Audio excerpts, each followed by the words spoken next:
사랑하는 성도 여러분, 평안하셨어요? 오늘부터 2022년 상반기 성서학당을 시작하려고 합니다.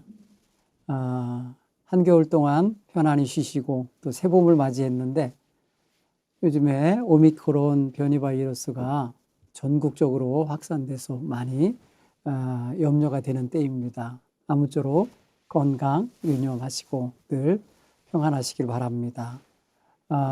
이번 봄 학기에는 구약 성경에 특별히 나타나 있는 여성에 대한 여성들이 주인공이 되어 있는 성경 룻기서와 에스더서를 가지고 성서학당에서 만나보려고 합니다. 여러분 모두도 함께 이 성서학당을 통해서 좀 더 깊이 성경 말씀을 대할 수 있는 계기가 되기를 바랍니다. 오늘은 룻기서를 먼저 공부를 하는데 룻기서의 서론 이야기를 겸해서 1장을 다뤄보도록 하겠습니다. 룻기서는 아주 짧은 구약 성경에 아주 짧게 기록되어 있는 분량이 작은 책이에요. 1장부터 4장까지 되어 있고 전체 귀절 수가 85개 귀절밖에 안 돼요. 85구절. 그 속에서 다 전하고 있는 메시지가 무엇일까? 우리가 그것을 찾아서 읽고 또 묵상하는 그런 시간들을 갖게 되기 바랍니다. 여러분 룻기서를 읽으시면 어떤 느낌이 드세요? 조금 마음이 따뜻하고 사람 냄새가 나고 사람 사는 것이 이런 거지 하고 느껴지는 그런 모습이 있는데 거기 등장하는 사람들이 삶의 어떤 굉장한 위기와 절망을 겪게 되고 또 나락에 떨어진 상태에서 가정이 완전히 해체가 되는 위기에 놓이고 또 먹을 것이 없는 가난함 속에 눌리게 되고 그런가 하면은 아주 외롭고 쓸쓸한 인생이 되는데 특별히 괴롭다. 참 인생 괴로운 인생이다. 이렇게 말할 수밖에 없는 그런 상황이 거기 기록되어 있어요. 특히 룻기서에 등장하는 인물들이 여럿 있지만은 그 가운데 특별히 등장하는 사람은 나옴이라고 하는 여인과 룻이라고 하는 여인 그리고 보아스라고 하는 한 남성이 주인공으로 등장합니다. 특별히 룻기서를 읽어보면 1장과 4장 끝부분을 보면은 나옴이라고 하는 여인의 인생에 어떠한 그 힘겨움이 1장에서 열린다면은 4장에서는 그 여인의 행복이 이렇게 마무리되는 모습이 나와요. 그런 면에서 보면은 나옴이라는 여인의 인생만으로 보면은 해피엔딩입니다. 굉장히 힘들다가 회복되고 희망이 채워지고 하나님께로부터 축복을 받은 인생이 되는 거예요. 그 사이에 룻이라는 여인과 보아스라는 남성이 등장해서 그 나옴이라는 인생의 그 절망과 괴로움을 행복으로 기쁨으로 바꿔주는 역할을 하게 됩니다. 그래서 오늘 성경에 등장하는 인물은 그렇다라고 하는 걸 아시면 되겠고요. 또 잔잔한 어떤 그 평강과 또 사람 사는 동안에 꼭 필요한 게 뭔가라고 하는 그런 요소, 필수적인 요소가 무엇인가를 느끼게 만드는 내용들이 나옵니다. 특별히 여러분 룻기서를 1장부터 4장까지 85기절을 읽다 보면 보이지 않지만 하나님이 도우시는, 이끄시는, 돌보시는 손길이 있습니다. 그래서 드러내놓고 하나님이 막 사람을 세워가면서 사람에게 명령하시면서 활동하시는 건 아니지만 하나님을 믿는 믿음의 사람들을 통해서 그 일을 이루고 계신 것을 알 수가 있습니다. 특별히 룻기라고 하는 것은 룻이라고 하는 이방 여인의 이름으로 되어 있는 성경인데 유일합니다. 성경에 등장하는 이름 가운데 이방 여인으로서 성경 책의 주인공이 되고 또 책 이름이 그렇게 기록된 것은 이 룻기가 유일합니다. 룻기는요, 이스라엘의 하나님께서 이스라엘 백성들을 가나안 땅에 들여보내 주시고 난 다음에 그들이 사사시대라고 하는 그런 왕 없던 시절을 보내고 있을 때를 배경으로 하고 있다고 성경은 룻기 1장 1절에서 얘기해요. 사사들이 치리하던 때에라고 이야기가 시작되면서 그 당시에 사람들이 어떻게 살아냈었는지를 말해주고 있어요. 이야기의 내용을 보면은 한 남편과 아내가 두 아들을 데리고 흉년을 피해서 모압이라고 하는 이방 나라로 이민을 떠나는 이야기에서부터 시작을 해요.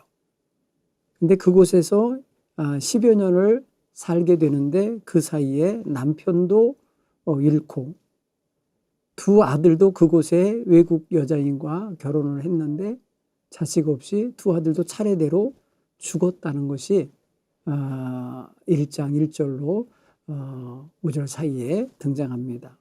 그 이야기를 보면은 초반이 흉년이라는 단어 있고 죽음이라는 단어가 나오고 많이 슬픔이라는 것이 빼어 있는 것을 보면은 룻기서는 굉장히 어둡게 시작을 해요. 어둡게 시작을 하는데 4장 끄트머리에 가면 굉장히 밝게 끝납니다.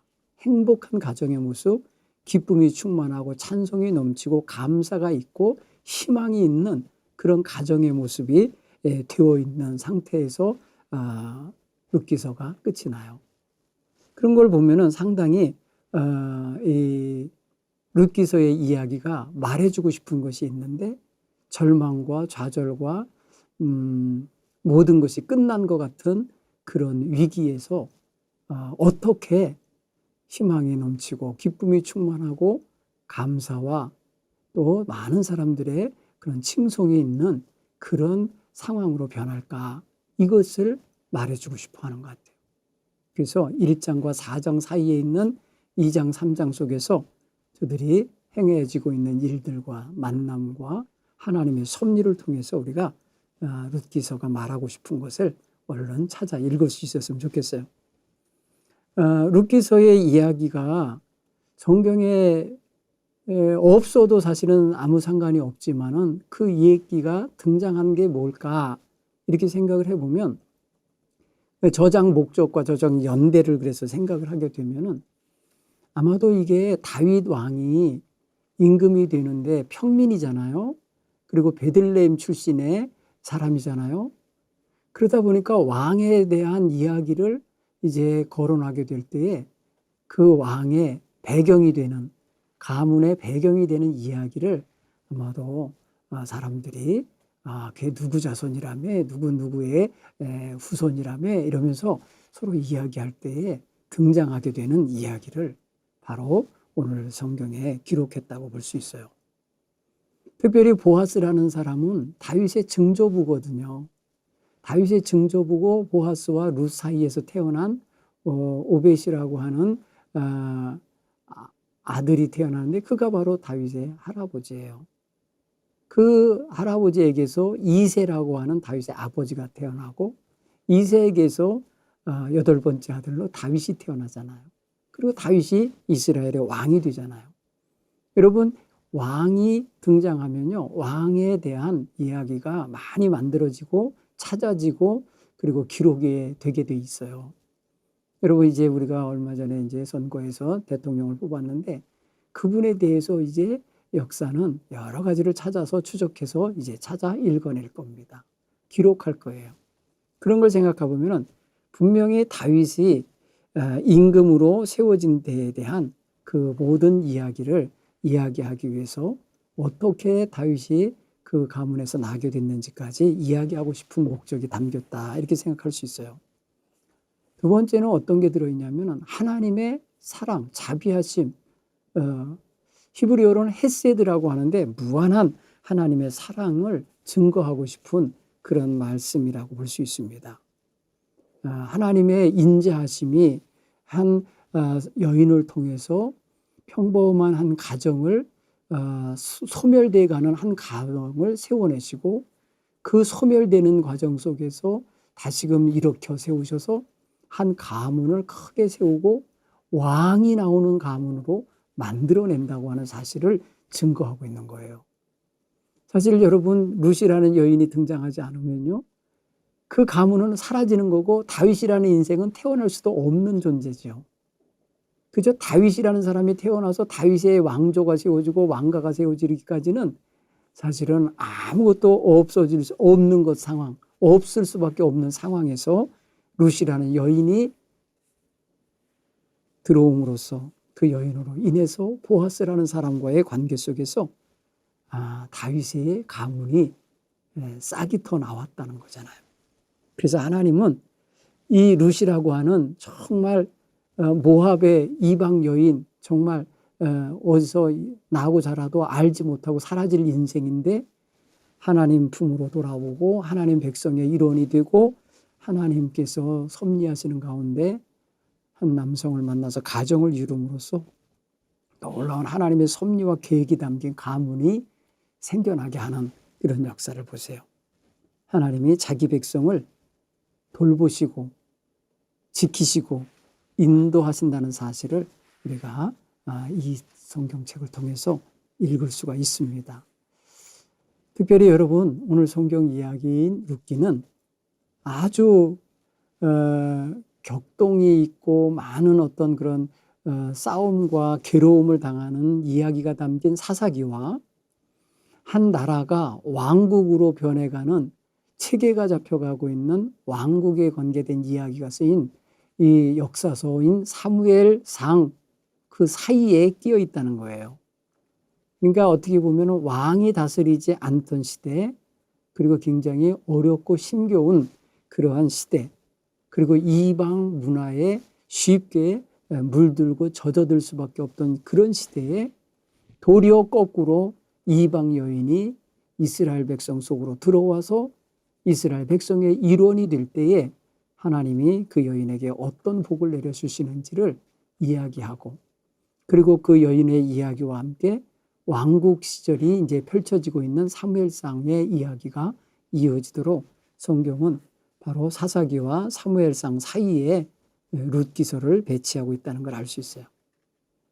그리고 이곳에서 이 룻기서에서 말해지고 있는 이스라엘 백성의 여러 가지 풍습과 전통 속에 어떤 이야기가 들어있냐면은 신명기 25장 5절로 10절에 나와 있는 계대 결혼이라고 하는 이야기가 실제로 이루어졌음을 말해주고 있는 거예요. 이 계대 결혼이라는 게 뭐냐면 어느 가문에 대가 끊기게 되었을 때에 그 대를 이어주는 법이에요. 하나님께서 그렇게 하시도록 했어요. 한번 제가 신명기 25장 5절로 10절의 말씀의 내용을 간략하게 요약해 드리면 이렇습니다. 어떤 형제가 자식이 없이 죽으면 그 형제의 이름으로 자식을 낳아주고 그 자식으로 하여금 대신 가정의 대를 이어가게 해주는 법이 바로 계대법이에요. 한번 5절에 이런 이야기가 있습니다. 신명기 25장 5절에 형제들이 함께 사는데 그중 하나가 죽고 아들이 없거든 그 죽은 자의 아내는 나아가서 타인에게 시집가지 말 것이요 그의 남편의 형제가 그에게로 들어가서 그를 맞이하여 아내로 삼아 그 남편의 형제된 의무를 그에게 다 행할 것이요 그 여인이 낳은 첫 아들이 그 죽은 형제의 이름을 잊게 하여 그 이름이 이스라엘 중에서 끊어지지 않게 할 것이니라. 이렇게 말씀하셨어요. 이렇게 형제 중에서 이렇게 하게 되어 있는 거예요. 근데 여러분 보세요. 오늘 성경에 보면은 등장하는 유대인의 한 가정이 엘리멜렉이라는 사람의 가정이거든요. 그에게는 사실은 아들 둘이 있었어요. 기론과 말론이라고 하는 아들이 있지만 얘네들이 자식 없이 타국에 가서 죽어요. 그러니까 결국은 아버지 대가 아들의 대로 이어지긴 했지만 아들이 손자 대로 이어주지 못한 집안이에요. 결국은 아버지 대에서 끊어진 거와 같은 결과예요. 그래서 오늘 성경 이야기 속에는 아버지 대의 형제들, 아버지 대의 아주 친척, 가까운 친척들 사이에서 이 가정을 위한 계대 결혼을 하는 이야기가 그래서 룻기에는 등장하게 되는 겁니다. 그런가 하면은 룻기에 보면은 또 어떤 이야기가 들어있냐면 볼이 이삭을 줍는 가난한 여인들, 가난한 가정의 이야기가 등장해요. 이것 또한 하나님께서 긍휼과 자비를 베풀어 주면서 살도록 명하신 내용이 실제로 그렇게 실천되고 있었다라는 걸 알 수 있어요. 그 다음에 보아스가 룻의 남편이 되는 과정에서 그보다 앞선 그 선순위, 순위가 앞선 사람이 하나 있었는데 그 사람에게 가서 이 가정을 위한 기업을 물어주는 의무, 책임을 하라고 그랬어요. 기업을 물어준다는 것은 그 기업을 자기들이 자기 돈 주고 사서 그것을 자식을 낳아갖고 그 자식에게 그대로 넘겨주는 거예요. 그러니까 재산도 피도 연결해 줘야 되는데 피는 연결해 주려고 하다가 재산까지 넘겨주라니까 그 1순위의 사람이 거부했어요. 자기는 그렇게 못하겠다. 나의 재산이 손해보는 거 나는 싫다. 이래갖고 두 번째 순위에 있는 사람이 바로 보아스인데 보아스는 아이도 낳게 해주고 혈육도 이어주고 재산도 그 가문의 재산으로 가도록 그렇게 물어주겠다고 얘기를 했어요. 그래갖고 보아스와 룻이 결혼하게 되는 이야기가 담겨 있어요. 룻기의 내용에 보면은 하나님이 자신의 주권을 행사하고 계시는데 여러분 1장 6절 같은 걸 보면은 그 나라에 흉년이 들어서 사람들이 떠났었잖아요. 한 가정이 떠난 이야기가 시작된 거 보면은 그 이렇게 흉년이 들면 가물어 갖고 먹을 것이 없으면 백성들이 다 고통스럽잖아요. 그런데 하나님께서 어떻게 하셨다고 그러냐면 1장 6절을 보면은요. 하나님이 자기 백성을 돌보셨다는 표현을 썼어요. 돌아보사, 돌보시사 그들에게 양식이 있게 하셨다. 그렇게 표현해요. 하나님이 보이지 않는 손길로 그 백성을 돌보고 계시고 지켜주고 계시다는 이야기가 등장해요. 특별히 85구절에 짧은 이야기지만 그중에 23구절 속에서 하나님에 대한 신앙을 묻어나게 하는 이야기가 나와요. 그건 다 이제 대화 속에서 등장해요. 하나님이 뭐 가라사대 이렇게 해라 저렇게 해라 하나님이 직접 등장해서 말씀하시는 형태는 한마디도 없고 대부분 하나님을 잘 섬기고 하나님을 믿고 의지하는 등장인물들의 말 속에서 하나님이라는 이름이 등장하는 게 여호와 하나님에 대한 이야기가 23구절이 나와요. 23구절이. 특별히 1장 6절에 여호와께서 자기 백성을 돌보셨다 할 때 여호와께서 나오고요. 그 다음에 4장 13절에 가면 여호와께서 그 나오미에게 자손이 있게 하셨다. 돌보는 부양자가 있게 하셨다 하면서 축복할 때 쓰여지게 돼요. 나머지는 여러 가지 이제 대화 속에서 여호와 하나님께서 어떻게 하시는지 이야기가 이제 23번에 걸쳐서 이야기가 됩니다. 그런가 하면 여러분 이 성경에는 하나님의 참 사랑이 많이 배어 있다는 것을 느낄 수 있어요. 그래서 따뜻합니다. 여러분 한번 성경을 4장밖에 안 되니까 아주 깊이 읽으시면서 한번 살펴보시기 바라요. 그리고 하나님이 이렇게 뭐랄까요? 확확 드러내고 이렇게 활동하시는 게 아니고 그 상황 속에서 사람들 속에서 가정 안에서 아주 세심하게 관여하고 계시다는 것. 숨어 계신 하나님, 숨어서 일하고 계신 하나님, 감춰져서 일하고 계신 하나님인 걸 보게 됩니다. 사람들은 그런 거를 보통 우연이라고 표현하고 그러는데 우리 신앙인들은 하나님의 섭리라고 보죠. 일상생활 속에서 하나님이 역사하시고 주관하시고 인도하시는 것을 보게 되잖아요.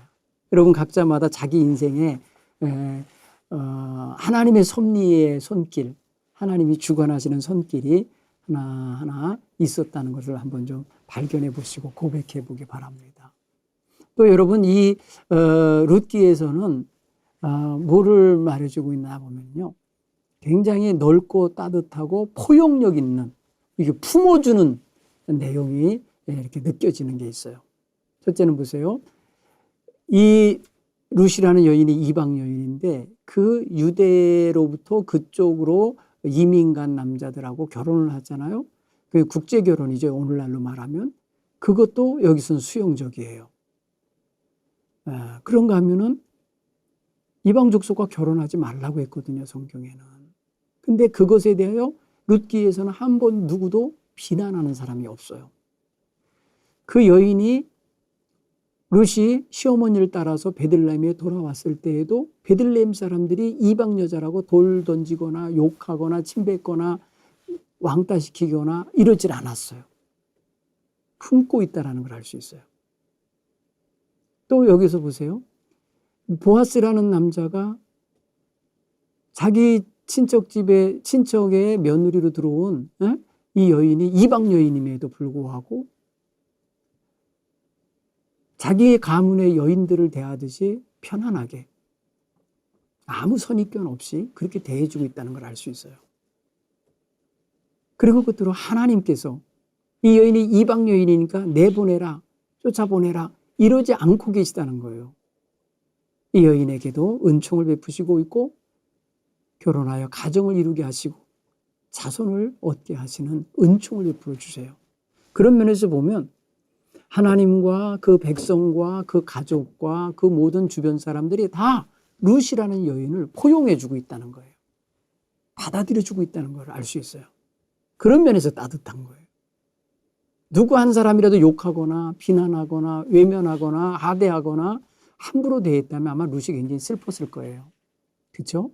남편도 없는데 가난한 집인데 홀어머니만 모시고 있는데 얼마나 힘들었겠어요. 근데 놀랍게도 주변 사람들 다 그를 포용적으로 받아주고 있다는 거고 가까이 대해주고 있다는 걸 알 수 있어요. 그런 면에서 보면 굉장히 따뜻한 책이다 하는 걸 알 수 있어요.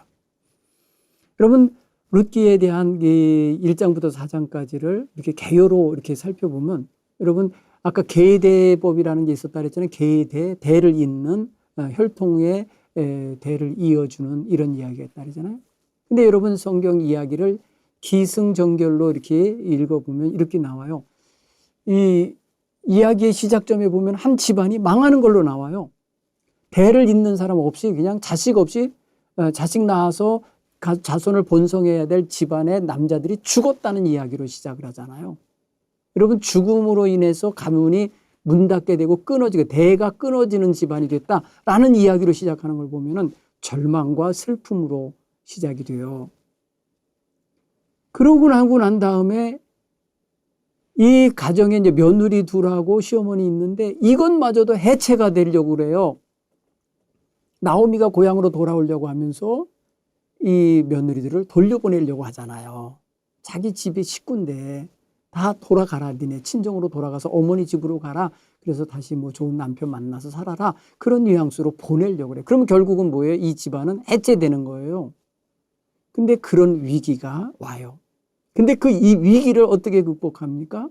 룻이라는 여인이 끝까지 쫓아오면서 나 어머니가 가는 곳에 나도 가고 어머니 누우시는 곳에 나도 눕고 어머니 백성 내 백성 되고 어머니 하나님이 내 하나님 되십니다. 어머니 죽어서 묻히는 곳에 나도 묻힐 겁니다. 죽음 외에는 어머니와 내가 나눠지지 않을 겁니다. 이러면서 끝까지 붙잡잖아요. 이게 이 집의 위기와 절망을 희망으로 바꾸는 아주 첫 번째 작은 씨앗이 됩니다. 그리고 난 다음에 베들레헴으로 돌아와서 보리 이삭을 줍는 과정 속에 우연히 보아스라는 사람의 밭에 들어가서 보리 이삭을 줍는 데서부터 시작돼서 나오미의 희망이 생기기 시작해. 아, 그 집은 우리 친척이야. 그러니까 우리의 가정을 다시 살릴 수 있는 사람이야. 라고 하는 생각을 갖게 되는 사건이 2장에서 등장합니다. 그래서 나오미에게 희망이 싹 터요. 그리고 3장에 가면요, 대를 잇기 위한 노력이 이제 보아스에 의해서 이루어집니다. 보아스가 적극적으로 나서주고요. 나오미가 중간에서 보아스와 룻이 만나도록 만들어주고요. 그러면서 어떠한 확고한 어떤 희망이 자리 잡게 만들어가는 과정이 있어요. 대가 연결될 수 있는 희망. 그리고 4장에 가면은 실제로 대가 이어집니다. 1절로 17절에 보면은 정말 보아스에 의해서 그 가정이 새롭게 세워지고 룻이라는 여인이 아이를 갖게 되고 출산하게 됩니다. 그리고 그 아이가 이제 나오미의 품에서 안기고 거기서 자라나게 되므로 나오미의 아들 취급을 받게 됩니다. 그래서 사람들이 칭송하고 축하하고 찬송할 때에 나오미에게 아들이 생겼다 이렇게 해줍니다. 그거 보면 기쁨이 있고요. 희망이 있고 만족이 그렇지 하게 되는 거예요. 여러분, 이렇게 기승전결이 진행되는 아주 뚜렷한 흐름이 보이는 그런 책이라는 걸 알 수 있습니다. 한번 오늘 그것에 대해서 한번 성경을 실제로 읽어가면서 함께 공부해 보도록 하겠습니다. 여러분, 룻기는요, 아까도 말씀드렸지만 사사기와 사무엘상 사이에 있습니다. 제가 이 성경책을 읽을 때마다 너무너무 마음이 따뜻하고 기분이 좋은데, 한번 제가 1절부터 1장 이야기를 읽도록 하겠습니다.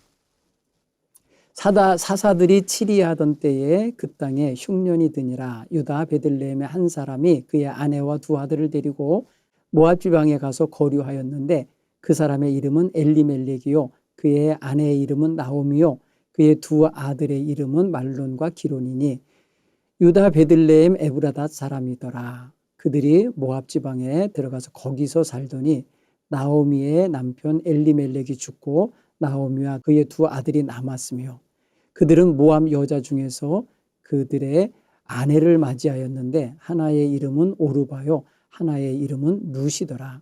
그들이 거기에 거주한 지 10년쯤에 말론과 기론 두 사람이 다 죽고 그 여인은 두 아들과 남편의 뒤에 남았더라. 여기까지는 나오미가 주인공이 되는 이야기입니다. 그 여인이 모압 지방에서 여호와께서 자기 백성을 돌보시사 그들에게 양식 주셨다 함을 듣고 이에 두 며느리와 함께 일어나 모압 지방에서 돌아오려 하여 있던 곳에서 나오고, 두 며느리도 그와 함께 하여 유다 땅으로 돌아오려고 길을 가다가 나오미가 두 며느리에게 이르되 너희는 각기 너희 어머니 집으로 돌아가라. 너희가 죽은 자들과 나를 선대한 것 같이 여호와께서 너희를 선대하시기를 원하며 여호와께서 너희에게 허락하사 각기 남편의 집에서 위로받게 하시기를 원하노라 하고 그들에게 입맞춤에 그들이 소리를 높여 울며 나오미에게 이르되 아니니이다. 우리는 어머니와 함께 어머니 백성에게로 돌아가겠나이다 하는지라. 나오미가 이르되 내 딸들아 돌아가라.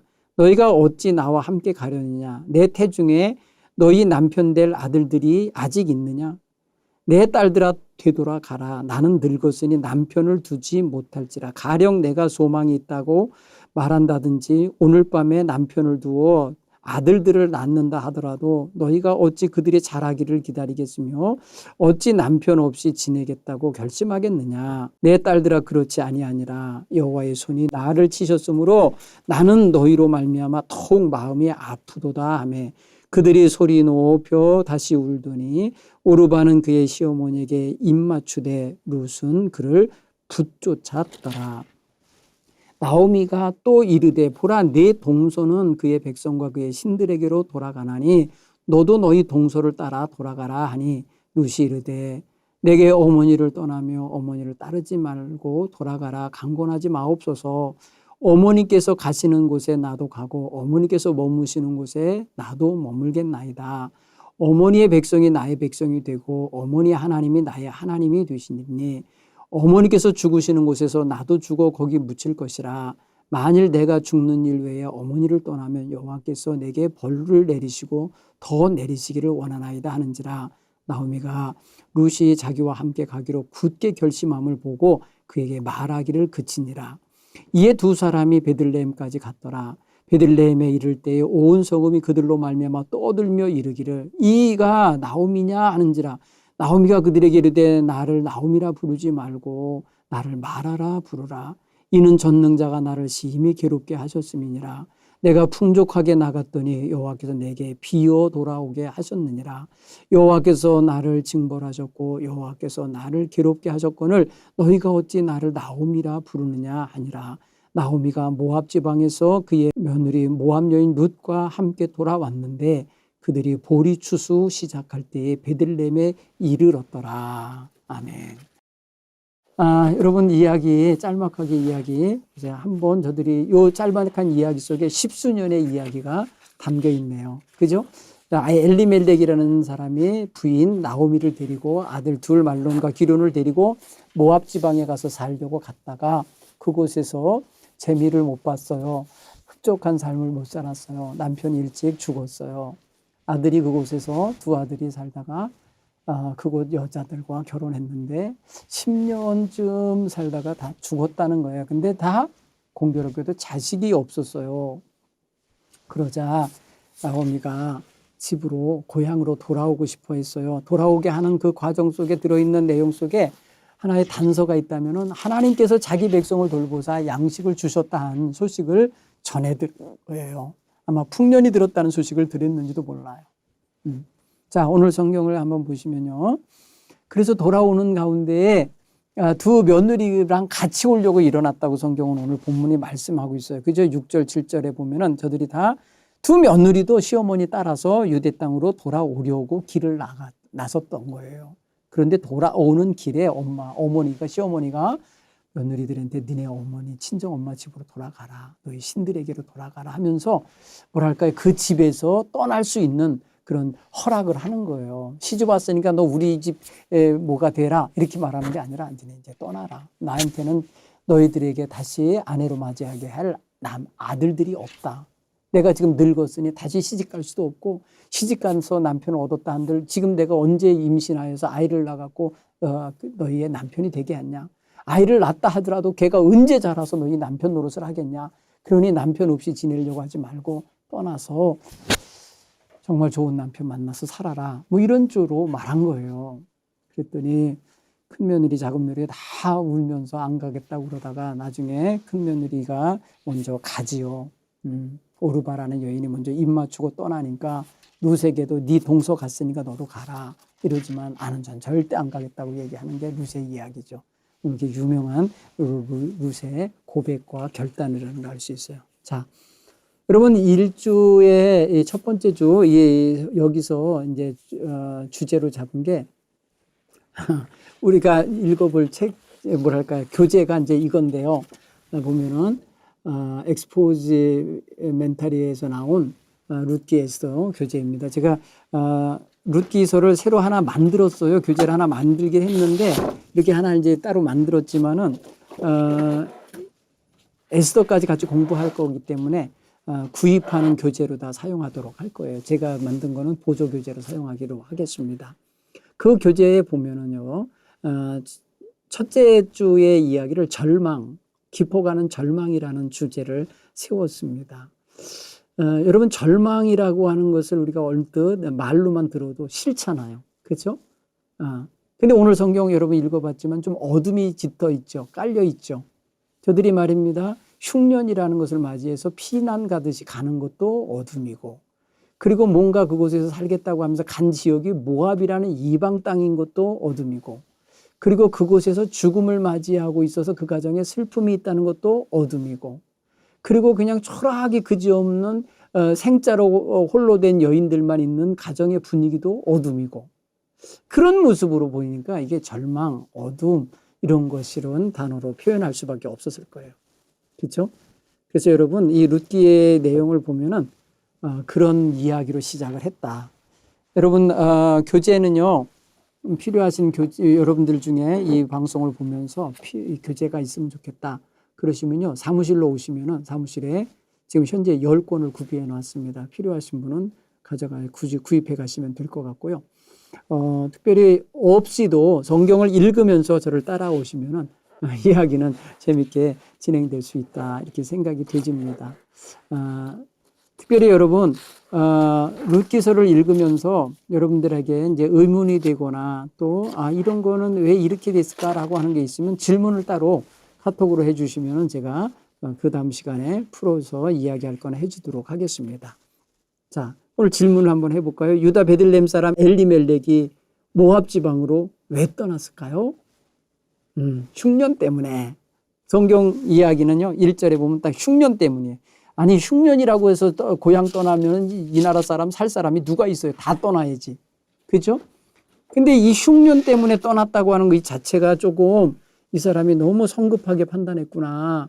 그죠? 너무나도 앞을 내다보지 않고 그냥 오늘의 현실만 생각했구나라는 게 느껴져요. 그렇지 않습니까? 예. 아니, 흉년 있다고 고향 산천 다 떠나버리면 그 땅 누가 지키고 살겠어요? 그런데 놀랍게도요, 6절에 보면 그 땅을 하나님이 돌보시고 계시고 그 땅의 백성에게 양식 주셨다는 이야기를 들으면 어떤 생각이 들어요? 흉년?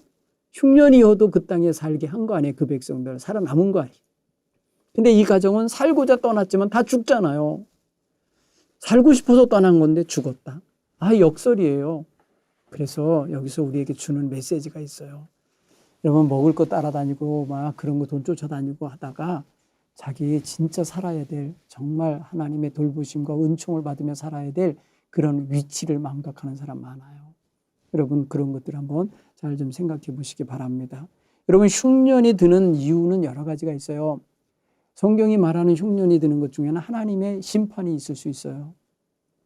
그런데 많은 부분은 자연현상이 많죠. 자연적인 기후 조건에 의해서 흉년이 들 때도 많고, 또 흉년에 대해서 또 이렇게 보면은, 어떻게 보면은 이제 흉년과 함께 찾아오는 여러 가지가 나타나는데, 먹을 양식만 없는 게 아니고요. 흉년이 들 때는 가뭄이 들기 때문에 먹을 짐승들 먹일 초장도 없어요. 그리고 포도원이나 기타 이런 과수를 또 생산하기도 어려워요. 그러면 또 여러 가지 가축대도 죽게 되고 핍절하게 되지요. 그런가 하면은 질병도 생겨요. 이럴 때 질병도 생기면 그것도 참 힘든 일이죠. 그런 면에서 보면은 베들레헴이라는 이름이요, 떡집이거든요. 떡집, 빵집, 베이커리예요. 베이커리, 지금식으로 말하면. 이 베들레헴의 떡집이라고 하는 좋은 마을을 가진 마을을 떠나서 모압이라고 하는 그 이방신을 섬기는 외지로 간다는 건 하나님 백성으로서도 선택을 잘못하는 거예요. 그렇죠? 그런 면에서 여러분, 앞으로 무슨 어려움이 있다 해서 가족들 데리고 하나님 멀리하는 지역으로, 그런 문화 속으로 가려고 하는 건 항상 조심하시고 금하셔야 될 줄 믿습니다. 자, 에비멜렉의 가족 구성원을 볼까요? 누구누구가 있나요? 그 가족 구성원은 아비멜렉이라는 남편, 나옴이라고 하는 아내, 그리고 말론이라고 하는 큰 아들, 또 기럐이라고 하는 작은 아들, 이렇게 있겠죠. 어디서는 이 아들 이름이 앞뒤가 바뀔 때도 있어요. 앞에서는 말론이 먼저 나오고 뒤에서는 또 기럐이 먼저 나오기도 해요. 어쨌든 그건 상관없이 아들 둘이 있었다. 그리고요, 위기가 무엇입니까? 이 가정의 위기는 뭘까요? 단순히 흉년이 아니죠. 흉년 때 피해간 땅도 흉년이라는 말은 없었어요. 모압은 분명히 흉년이 아니었을 텐데 뭐가 위기가 왔느냐? 그 가정의 남편의 죽음, 그리고 두 아들의 죽음이 바로 위기죠. 여러분, 사실은 먹고 사는 문제뿐 아니라 더 심각한 것은 이렇게 죽음의 문제가 가족들에게 왔을 때 그 가정은 위기에 처하게 돼요. 자, 나오미는 왜 돌아오려고 그랬나요? 1장 6절에 보세요. 그 여인이, 여기 성경은 나오미라는 표현 안 썼네요. 그 여인이 모압 지방에서 여호와께서 자기 백성을 돌보시사 그들에게 양식 주셨다 함을 듣고 이에 두 며느리와 함께 일어나 모압 지방에서 돌아오려 하여. 그래서 돌아오려고 하는 이유가 뭐예요? 하나님이 자기 백성을 돌보셨대더라. 양식을 풍성히 주셨대더라. 그러니 거기 가자. 또 뭐예요? 양식 때문에 움직이죠. 뭐 신앙생활 잘하려고 오겠다고 한 게 아니네요. 그 다음에 하나님 백성을 떠났던 거에 대해서 후회하고 낙심하고 회개하고 온 것도 아니네요.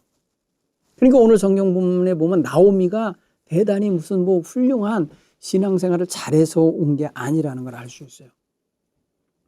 그 뒤에 가서 보면요, 더 극명하게 나와요. 나오미가 하나님을 의존하고 있는 모습이 아니라 하나님을 원망하고 있다는 걸 알 수 있거든요. 그 이따 가서 살펴보기로 하고요. 지금 이 부분에서 볼 때에 나오미가 돌아오려고 하는 이유, 그 다음에 생각하고 있는 마음의 중심 폭이 뭐냐? 양식, 먹고 사는 문제였다는 걸 알 수 있어요. 자, 나오미가 며느리들을 돌려보내면서 빌어준 복이 있어요. 그 상황에서도 며느리들을 돌려보내서 뭘 빌어줬느냐, 뭘 바라주느냐 보면은, 첫째는 너희가 죽은 자와 나 여기 살아있는 나에게 선대한 것처럼 여호와께서 너희를 선대해 주시길 원한다. 곧 너 시집살이 잘하고 돌아가니까 하나님이 복 주시길 원해. 뭐 이런 식인 거죠. 두 번째는 너희가 새 남편을 만나 행복하게 복을 누렸으면 좋겠다. 이거예요. 결국 뭐냐면 나에게는 자식이 없으니까 내 며느리들로 남게 할 수 없다. 그러니까 이제 너희는 나가서 친정 어머니 집으로 돌아가서 그 신들에게로 돌아가고 거기 가서 새 결혼을 해라. 그래서 그 남편으로 하여금 행복을 얻었으면 좋겠다. 오늘 9절에 보면 여호와께서 너희에게 허락하시사 각기 남편의 집에서 위로받기를 내가 원하노라.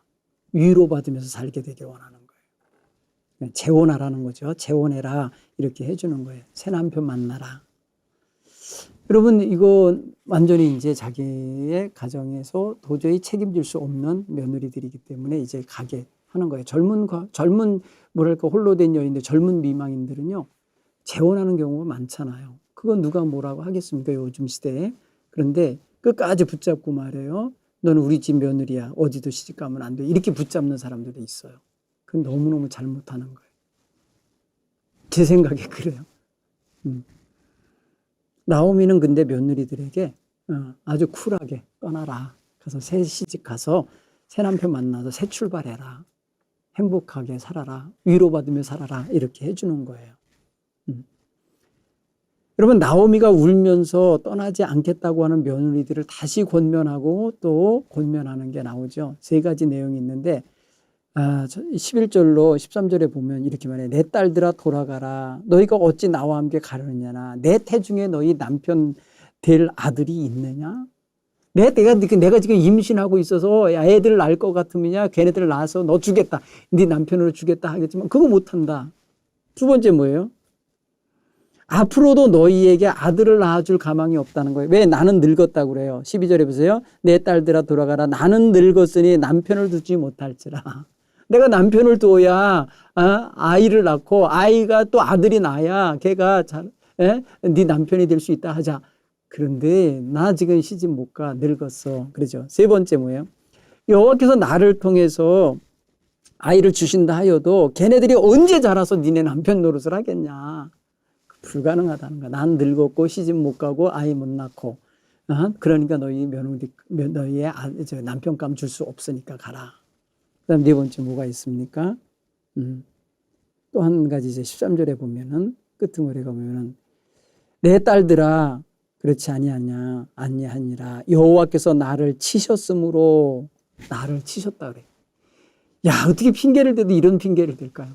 여호와께서 나를 치셨으므로 내가 너희 이 두 과부, 이 생과부 너희들 볼 때 내가 마음이 더 아파. 가. 이거예요. 근데 여호와 하나님이 자기를 치셨다는 표현을 여기서 며느리들 앞에 말을 해요. 이거는 실수예요. 하나님이 치셨을까요? 이렇게 치셨다라는 표현을 쓸 때가 있죠. 보통 하나님이 나를 벌 내리셨다는 거예요.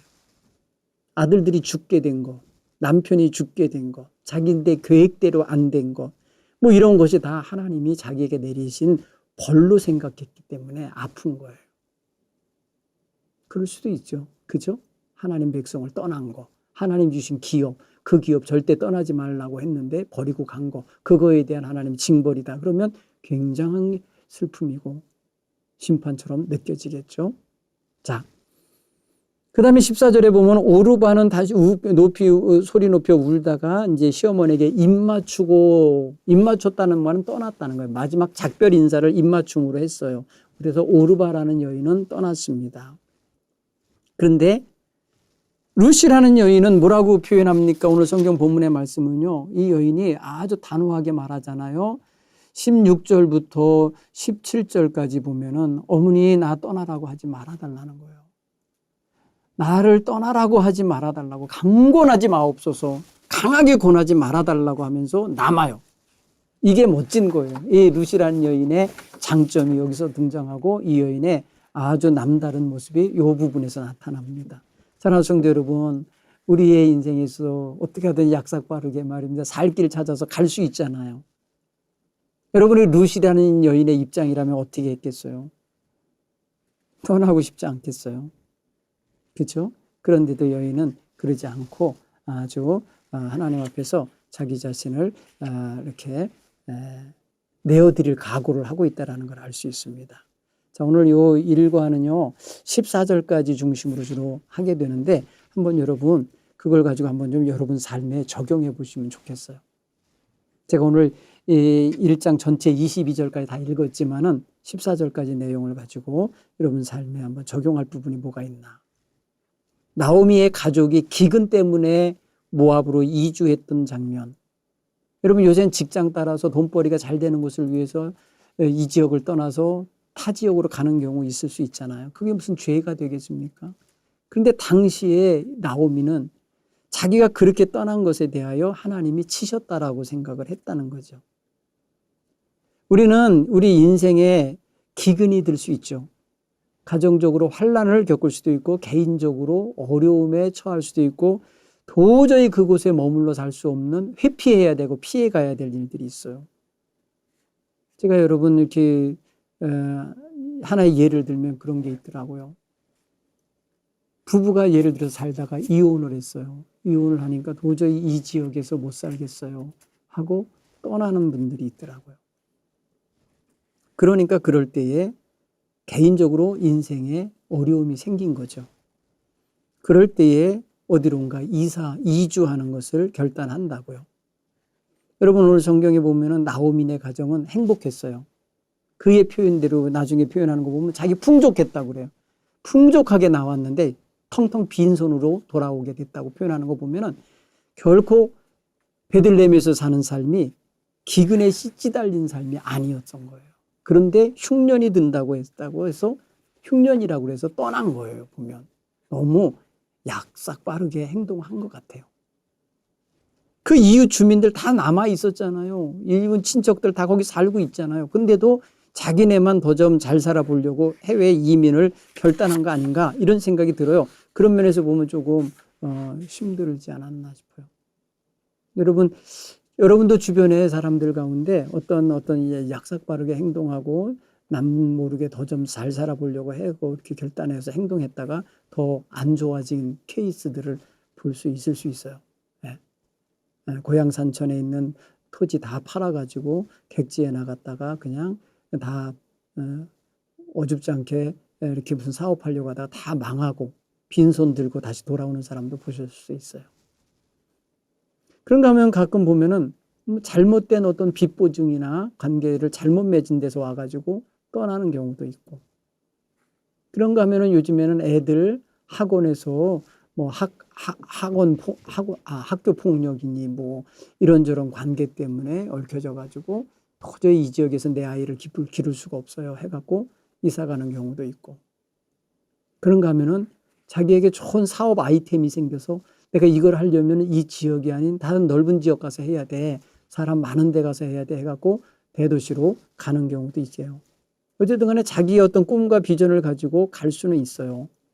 그러나 이렇게 자기 백성들 다 남아 있는데 자기 가정만 따로 이렇게 간 거에 있어서 나중에 이거 나 풍족하게 나갔다가 빈손 들고 오게 만들었다고 하나님 원망하는 거는 바람직하지 않은 것 같아요. 한번 또 다시 적용해 보세요.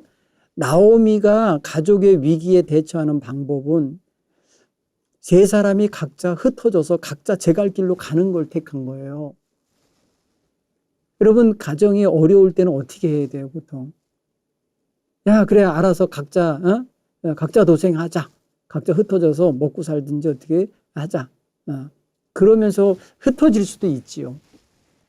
현대 사회에도 지금 다 그렇게 뿔뿔이 흩어져 사는 가정들이 많은 거 보면은 맞아요. 그렇게 할 수도 있어요. 근데 이 당시는요, 시족 사회거든요. 사실은 시족에게서 이 가족 단위의 어떤 그런 공동체에서 흩어지는 거는 굉장히 위험한 거예요. 네. 생존의 위협이 가장 크게 오는 거거든요. 근데 이 늙은 나오미가 젊은 며느리들 데리고 사는 게 그냥 너무 창피하고 마음 아파서 보내는 거다. 그런 어떤 단순히 며느리들에 대한 어떤 그런 미안함 때문에 그런 거라면 조금 이해는 되지만은 근데 이게 단순히 자기의 삶에 어떤 위기감으로 느껴서 대처 방법을 이런 식으로 한 거다. 이걸 우선순위에 두고 한 거다. 그러면 조금 생각을 잘못한 게 아닌가 하는 생각이 들어요. 다행히 여러분 룻이라는 여인이 끝까지 남았기 때문에 나오미의 인생이 달라진 거죠. 만약에 나오미의 말대로 자기는 늙었기 때문에 자기 시집갈 기회가 없기 때문에 다시 가문을 세울 수가 없어요. 그거 보면은 흩어지게 만든 것이 꼭 능사는 아니었다는 걸 알 수 있는 거예요. 반증해 주는 거예요. 룻이 남아갖고 그 가정에 희망의 씨앗을 만들어냈다는 건 너무너무 잘한 거라는 생각이 들어요. 그런 면에서 보면은 자기 생각과 자기 판단, 자기 체면, 사람들 보기에 부끄럽지 않게 하려고 하는 그런 모습, 뭐 이런 걸로다가 자기 앞세우고 자기 체면 앞세우고 자기 권위 앞세워서 그렇게 한 거면 정말 잘못한 거죠. 지금 나오미가 결정한 건 잘못된 결정이에요. 룻이라는 여인의 결정이 잘한 결정이에요. 전체 결과적으로 보면 그렇잖아요. 그죠? 자, 첫 며느리인 그 오르바와 두 번째 며느리 룻은 각기 다른 선택을 하죠. 오늘 선택이라는 장면을 여러분 보셔야 돼요. 나오미는 둘 다 내보내려고 하는 선택을 하고, 오르바는 떠나는, 어머니의 말씀 듣고 떠나는 선택을 하고, 룻은 어머니 나를 떠나라고 말하지 마세요. 난 끝까지 남겠어요 하고 남는 결정을 하고, 이 선택이 있잖아요. 여러분, 이 선택의 결과가 어떻게 되나? 여러분, 오르바라는 여인의 인생은 어떻게 됐는지 성경은 관심도 없어요. 떠난 인생에 대해서. 그런데 남아있는 여인, 이 룻의 인생에 대해서는 집중하고 있다는 거죠. 그래서 그의 선택이 굉장히 멋진 선택이었음을 성경은 말해주고 있는 거예요. 여러분은 각자 자기 생각과 자기 선택과 의견에 항상 어떤 반응을 가지고 반응하고 사시는지 모르겠습니다. 여러분, 자기 결정이 항상 옳다고 판단하고 계십니까? 자기의 결정과 선택에 대해서 한 번도 후회한 적이 없습니까? 앞으로도 이런저런 일로 인해서 선택하고 결정해야 될 텐데 여러분 자신의 생각과 판단만 갖고 계속해서 지금까지 살아온 것처럼 그렇게 하시겠습니까? 여러분 한번 좀 우리와 다른 느낌, 다른 생각, 다른 판단을 할 수 있는 사람들의 이야기도 들어보시고 무엇보다도 내 인생의 생명의 주관자 되시는 하나님의 뜻이 뭔지를 물어보는 이런 자세가 늘 있게 되기를 바랍니다. 그래서 선택과 결정을 잘해야 돼요. 이 나오미의 가정이 베들레헴을 떠나기로 결정했을 때 결정 잘못한 거예요. 그리고 이 나오미가 돌아오면서 두 며느리 돌려보내려고 한 것도 사실은 잘못된 결정이라는 걸 성경은 말해주고 있어요. 그렇죠? 그런가 하면은 룻이라는 여인이 선택한 건 정말 잘 선택했다. 정말 너는 정말 선택 잘했다. 역사에 남고 성경에 남고 오늘 우리까지도 그의 이름을 불러주는 여인이 됐으니 얼마나 선택을 잘한 겁니까? 그리고 그의 선택으로 인해서 나중에 다윗의 가문, 다윗의 왕가가 생기는 걸 생각해 보면 얼마나 선택을 잘한 겁니까? 그렇죠? 그러니까 오늘 여러분 우리의 생각과 판단이 전부가 아니다. 그게 항상 옳은 게 아닐 수 있다. 나오미가 그걸 증명해 줘요. 그렇죠? 흉년이 들 수 있어요. 인생에 어려움이 있을 수 있어요. 괴로움이 있을 수 있어요. 그럴 때 결정 잘 하셔야 돼요. 오늘 성경 공부를 하면서 여러분 앞에 놓여져 있는 인생의 문제에 여러분 잘 관심 있게 풀어갈 수 있게 되기를 바랍니다. 오늘 서론과 함께 1장 1절로 14절의 이야기를 나눴습니다. 사랑하는 성도 여러분, 다음 주에 다시 한번 15절로 22절 말씀 가지고 함께 만나도록 하겠습니다. 고맙습니다.